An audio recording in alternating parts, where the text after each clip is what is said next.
Dadah tu berlaku berleluasa tuan-tuan. Antaranya sebab rasuah pihak berkuasa. Pihak berkuasa itu sendiri rasuah. Pihak berkuasa itu sendiri rasuah, kita kata. Kenapa? Kita tak tahulah kenapa. Itu kena tanya dia orang. Dan bukan saya cakap. Semalam Ketua Pengarah CID 2 hari lepas, Ketua Pengarah CID sendiri mengatakan mengenai isu ni, bahawa ada di kalangan mereka yang pakai kereta mewah, yang hidup mewah, padahal pangkat sajanya, kan? Dalam kehidupan yang mewah, tetapi tak ada siapa ambil tindakan apa-apa. Jadi benda-benda macam ni sebenarnya yang menyebabkan kejadian bawah. Ni saya nak cerita kat Sarawak lah. Kat Sarawak tak boleh nak ditipu. Majoriti kawasan Melayu dadah memang masalah. Di Sarawak tempat saya boleh sebut Kampung Semariang, Sungai Bedil, kita kata Kampung Lintang. Ini kalau sebut kawasan Petrajaya ni lah. Itu merupakan pot dadah, tuan-tuan. Tempat dia orang jual dadah, tokan-tokan dadah. Kalau dia orang nampak kereta saya lalu je, dia orang memang bertempiaran lagi. Sebab dia tahu kereta saya ni macam kereta polis kan.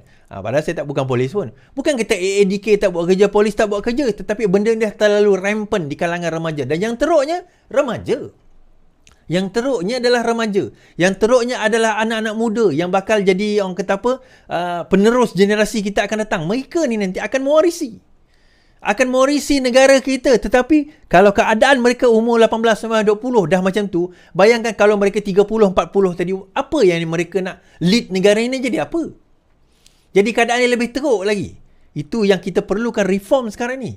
Kita perlu menangani benda ini dengan tegas. Sebab itu bagi saya, fokus kita yang paling utama sepatutnya adalah menentang dan membantar rasuah. Itu fokus kita yang paling utama. Sebab kalau perkara ini kita tak berjaya tangani dengan baik, kita akan hadapi negara, reform yang kita buat ni takkan boleh berlaku. Reform yang kita cuba lakukan ni takkan boleh berlaku. Sebab itu, kenapa bila pertukaran kepada Ayub Khan, kepada Ketua Polis Negara sekarang, CID tu punya ucapan, Ketua Pengarah CID tu, very good bagi saya.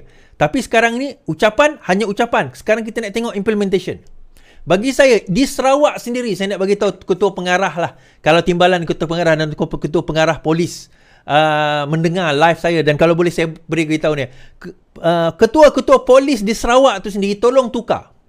Satu, kedua, kalau polis bermasalah, tolonglah jangan hantar kat Sarawak. Ini polis masalah, hantar kat Sarawak. Polis masalah, hantar kat Sarawak. Pahal. Lepas tu Sarawak pula masalah. Ni, ketua-ketua polis daripada peringkat superintendent ke peringkat tertinggi dia orang lah, tolong tukar. Dan bawa ke tempat lain. Bukan saya kata dia orang rasuah, tak. Tolong tukar. Ni saya nak bagi hint je ni. Tolong tukar dia orang. Tolong ganti kepada orang lain. Yang mana Sabah hantar balik ke Sabah, Semenanjung hantar balik ke Semenanjung, Sarawak tukar kepada daerah lain, bawa daripada pegawai daerah lain datang ke Sarawak balik.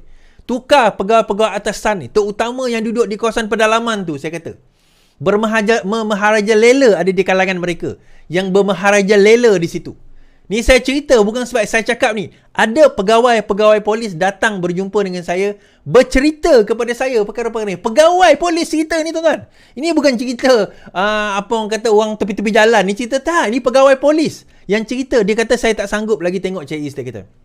Saya tak sanggup lagi tengok. Kami tak sanggup lagi tengok apa yang berlaku dalam negara kita. Perdana Menteri kita duk cakap nak lawan rasuah. Tetapi ada sebilangan mereka yang berkuasa ini, depan Perdana Menteri, depan Menteri, kat belakang dia buat kerja. Dan benda ini disebut terutama oleh Ketua CID, di mana ada di kalangan mereka mendapat dana daripada sindiket. Itu sindiket. Kita tak cerita dapat dana daripada ahli-ahli politik. Kan, kita dah cerita, dan ni bukan cerita SPRM, polis je. Saya beritahu juga SPRM, and Immigration dan Custom. Ni dua ni agensi ni. 4 agensi penguatkuasa paling utama ni. Keempat ini kena ambil tindakan tegas dan tak boleh tunggu. Dah setahun dah berlalu, cukup dah. Kepada Menteri KDN, cukup dah. Setahun, okay. You dah understand what's going on, but you need to change. Reform itu kena bermula daripada mencabut akar umbinya. Kita nak bercakap soal undang-undang, kita boleh ubah undang-undang, tuan-tuan.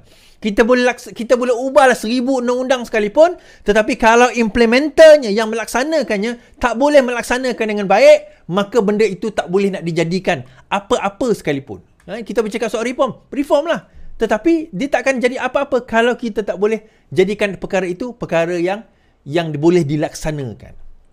Okay, yang boleh dilaksanakan. Right. Saya to put it aside first. Saya nak bawa cerita tentang Perdana Menteri menjawab soalan daripada pembangkang hari ini berkenaan dengan wawancara CNN. Saya dah dengar wawancara tersebut sebenarnya. Saya tak nampak apa masalah dia, tapi lihat keseluruhan temu bual, jangan petik jawapan cut and paste. Perdana Menteri Anwar Ibrahim membidas Hamzah Zainuddin dan menasihatkan ketua pembangkang itu supaya tidak membaca penjelasan berkaitan ekonomi madani yang telah disunting dan dimuat naik di laman sosial semata-mata. Menurut wawancaranya bersama Christian Amanpour dari CNN baru-baru ini, katanya sebagai seorang bekas menteri dan wakil rakyat, Hamzah perlu melihat temu bual secara penuh dan bukan sekadar membaca jawapan cut and paste. Merujuk temu bual CNN, saya syorkan larut lihat keseluruhan temu bual itu dan tidak lihat cut and paste. Kita telah pun tunjukkan yang dikeluarkan CNN yang memberikan liputan sepenuhnya, tetapi ada unsur khianat yang memotong menunjukkan tidak ada jawapan yang lengkap. Katanya menjawab komen Hamzah yang menyentuh wawancara bersama CNN ketika memberi soalan tambahan berkaitan kerangka dasar ekonomi madani.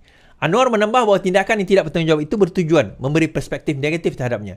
Hamzah soal ini meminta Perdana Menteri menjelaskan inovasi baru ekonomi madani yang dikatakan berbeza dengan dasar wawasan kemakmuran bersama 2030. Dasar itu diperkenalkan Mahathir 4 tahun lalu semasa senerahu Kerajaan Pakatan Harapan. Mengulas selanjut, Anwar berkata ekonomi madani yang dicetuskan di bawah pentadbirannya bertunjangkan kemampanan ekonomi dan pembangunan fizikal selain isu nilai dan juga ihsan. Asas pertama katanya, konteks negara kita berbeza pasca COVID. Kita terima kenyataan kita berhadapan dengan keadaan yang tidak terjangkau dan kadang-kadang berlaku dalam keadaan serentak. Oleh itu, kita memikirkan keperluan memperkenalkan dasar yang selari dengan nilai agama, pemikiran dan masalah tempatan yang tidak semestinya sesuai dengan saranan awal Bank Dunia.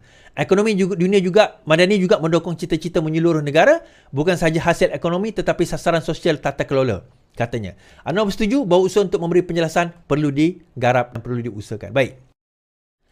Ada juga yang tanya saya kan, apa itu ekonomi madani is? Apa bezanya dengan ekonomi sebelum ni? Apa yang specialnya? Kata. Saya boleh ulas beginilah secara umum saja tuan-tuan. Dia macam ni. Asas tu. Kita kena faham asas pertama ekonomi madani ni apa. Asas pertama kepada ekonomi madani ini adalah ketelusan dan tata kelola.